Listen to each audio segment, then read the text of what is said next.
PAI Al-Husainiyah Garut dengan nomor NPM 19210053, program studi Pendidikan Agama Islam semester 5. Halo, Assalamualaikum semua. Rencana pelaksanaan pembelajaran Al-Quran Hadis kelas 10 MA Sekolah MA Al-Hidayah, mata pelajaran Al-Quran Hadis, materi pokok kebenaran Al-Quran pada semua aspek kehidupan. Kelas atau semester, kelas 10 semester ganjil. Alokasi waktu 2 kali 45 menit.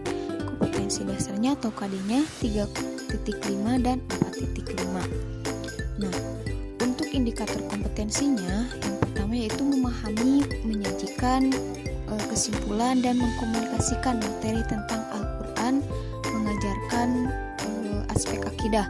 Yang kedua, mengkomunikasikan materi tentang Al-Quran dengan mengajarkan akidah. Yang ketiga, menghayati kebenaran Al-Quran pada semua aspek kehidupan, terutama pada aspek akidahnya. Untuk tujuan pembelajarannya, melalui kegiatan mengamati, menanya, mengeksplorasi, asosiasi, dan mengkomunikasikan peserta didik. Yang pertama, mampu memahami materi tentang Al-Quran, mengajarkan akidah dengan baik. Yang kedua, menyajikan kesimpulan materi tentang Al-Quran. Yang ketiga, mengajarkan akidah dengan baik. Yang keempat, mengkomunikasikan materi tentang Al-Quran, mengajarkan akidah dengan baik.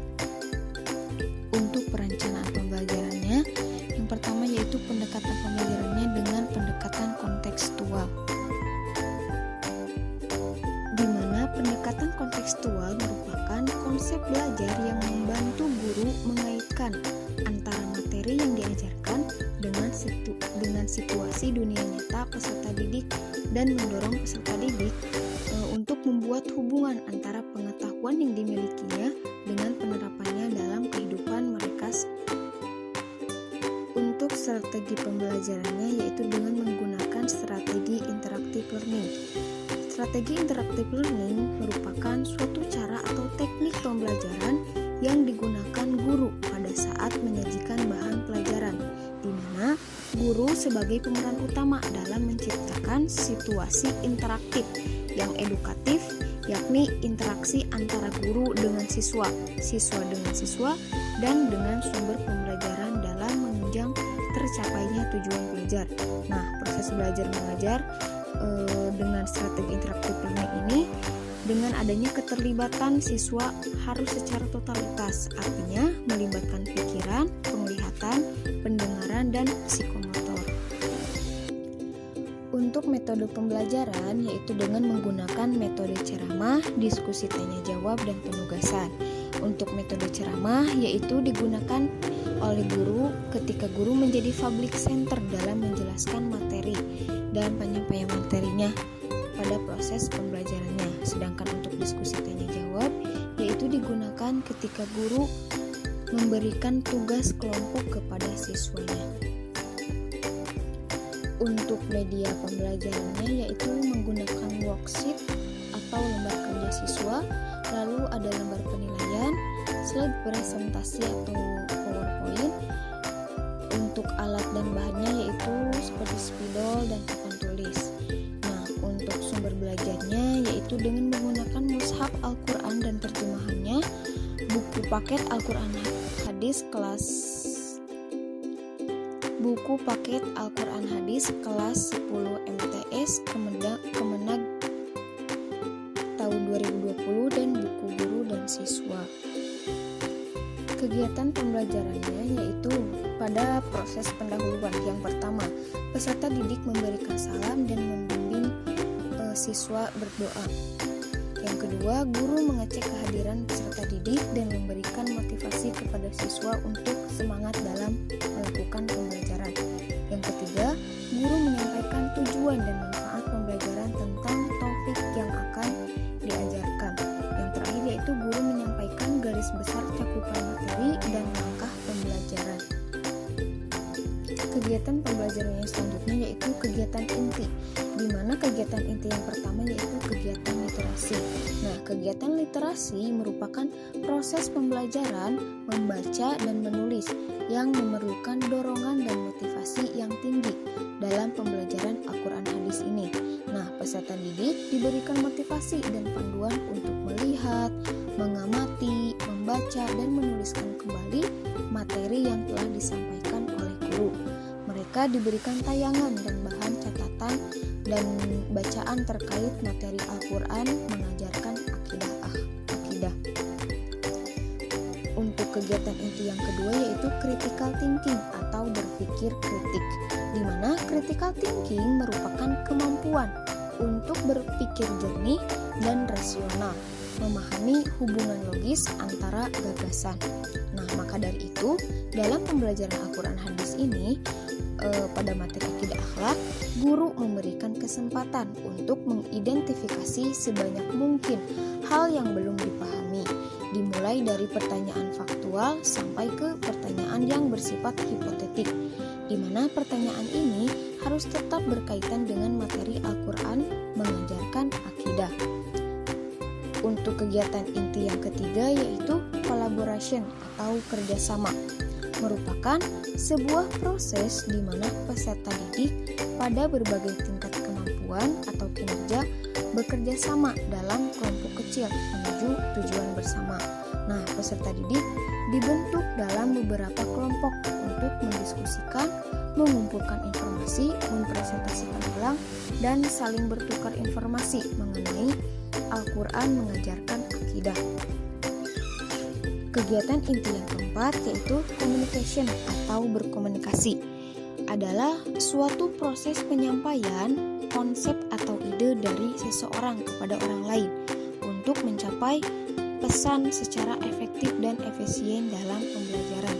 Nah, peserta didik ini mempresentasikan hasil kerja kelompok atau individu secara klasikal dan mengemukakan pendapat atas presentasi yang dilakukan, kemudian ditanggapi kembali oleh kelompok atau siswa yang lainnya.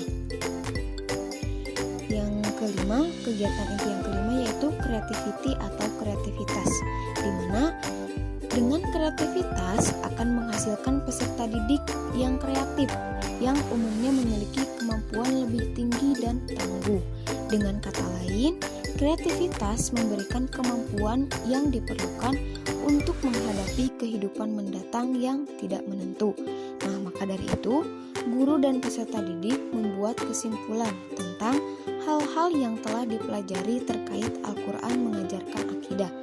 Peserta didik juga kemudian diberikan kesempatan untuk menanyakan kembali hal-hal yang belum dipahami kepada gurunya. Untuk kegiatan penutupnya yaitu yang pertama, guru bersama peserta didik merefleksikan pengalaman belajar. Yang kedua, guru memberikan penilaian lisan secara acak dan singkat. Dan yang ketiga, yaitu guru menyampaikan rencana pembelajaran pada pertemuan berikutnya setelah pembelajaran selesai, yaitu berdoa. Untuk penilaian pembelajaran, yang pertama penilaian sikap, di mana ada lembar pengamatan. Yang kedua, penilaian pengetahuan dengan lembar kerja peserta didik. Dan penilaian keterampilan yaitu dengan kinerja dan observasi diskusi.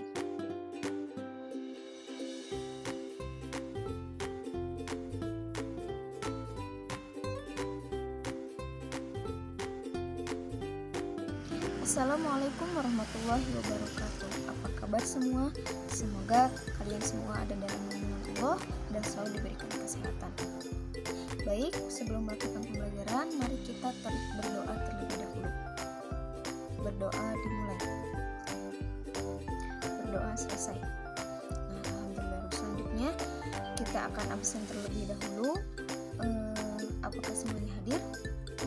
Alhamdulillah, semuanya hadir.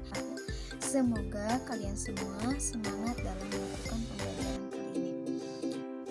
Baik, pada kesempatan kali ini kita akan membahas mengenai kebenaran Al-Quran pada semua aspek kehidupan. Secara umum, Al-Quran memiliki 6 isi pokok bahasan, di Di antaranya yaitu aspek akidah, aspek muamalah, aspek akhlak, aspek hukum, aspek sejarah, dan aspek sains dan teknologi.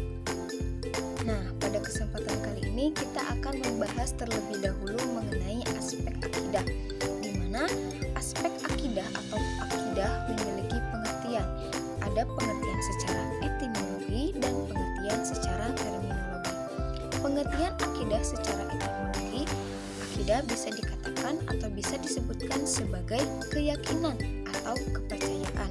Sedangkan pengertian akidah secara terminologi, akidah bisa dikatakan sebagai suatu kepercayaan yang harus diyakini dengan sepenuh hati, dinyatakan dengan lisan, dan dimanifestasikan dalam bentuk amal perbuatan. Akidah Islam adalah keyakinan berdasarkan ajaran Islam yang bersumber dari Al-Quran dan hadis. Jadi, seseorang yang menyatakan dirinya berakidah Islam tidak cukup hanya mempercayai dan meyakini keyakinan dalam hatinya, tetapi harus menyatakannya dalam lisan dan harus mewujudkannya dalam bentuk amal perbuatan atau amal soleh dalam kehidupan sehari-hari. Nah, lalu bagaimana jika ada orang yang tidak meyakini keesaan Allah? Maka orang tersebut dikatakan sebagai orang yang kafir. Dan apabila orang tersebut meyakini adanya Tuhan selain Allah, maka orang tersebut disebut sebagai orang yang musyrik. Dalam akidah Islam, di samping kita diwajibkan untuk meyakini bahwa Allah itu esa, kita juga diwajibkan untuk meyakini rukun-rukun iman yang lainnya, di mana rukun iman itu ada 6. Yang pertama, iman kepada Allah SWT. Yang kedua, iman kepada malaikat-malaikatnya Allah. Yang ketiga, iman kepada kitab-kitabnya Allah. Yang keempat, iman kepada rasul-rasulnya Allah. Yang kelima, iman kepada hari akhir. Dan yang keenam itu iman kepada qada dan qadar. Jadi, setiap orang, setiap muslim diwajibkan, selain diwajibkan untuk meyakini bahwa keesaan Allah, juga diyakini dan harus mengimani rukun-rukun iman yang lainnya yang tadi sudah disebutkan. Dalam Al-Quran juga terdapat penjelasan tentang pokok-pokok ajaran akidah yang wajib kita diyakini oleh umat Islam. Yang pertama, Al-Quran Surat Al-Ikhlas ayat 1-4. Mari kita baca Al-Quran Surat Al-Ikhlas ayat 1-4. A'udzubillahi minasyaitonirrajim. Bismillahirrahmanirrahim. Qul huwallahu ahad, Allahus samad, lam yalid wa lam yulad wa lam yakul lahu kufuwan ahad. Terjemahannya yaitu, katakanlah Muhammad, dialah Allah yang Maha Esa. Allah tempat meminta segala sesuatu. Allah tidak beranak dan tidak pula diperanakan, dan tidak ada sesuatu yang setara dengan Allah Subhanahu wa Ta'ala. Surat Al-Ikhlas mempunyai makna, yaitu memurnikan keesaan Allah. Nah, dalam surat ini juga menerangkan tentang penegasan bahwa beribadah kepada Allah harus dengan sepenuh hati, dan sifat-sifat yang dimiliki oleh Allah tidak mungkin dimiliki oleh makhluk lainnya. Nah, Allah Maha Esa dan Allah Tunggal, sehingga keyakinan ini akan memperkuat dan mempermudah serta memurnikan tauhid kita. Allah Subhanahu wa Ta'ala adalah sumber segala hal dan tidak ada yang setara dengannya. Penjelasan Al-Quran yang kedua mengenai akidah yaitu terdapat dalam Quran Surat Al-Baqarah ayat ke-163, di mana ayat tersebut berbunyi, wa ilahukum ilahu wahid, la ilaha illa huwar rahmanur rahim.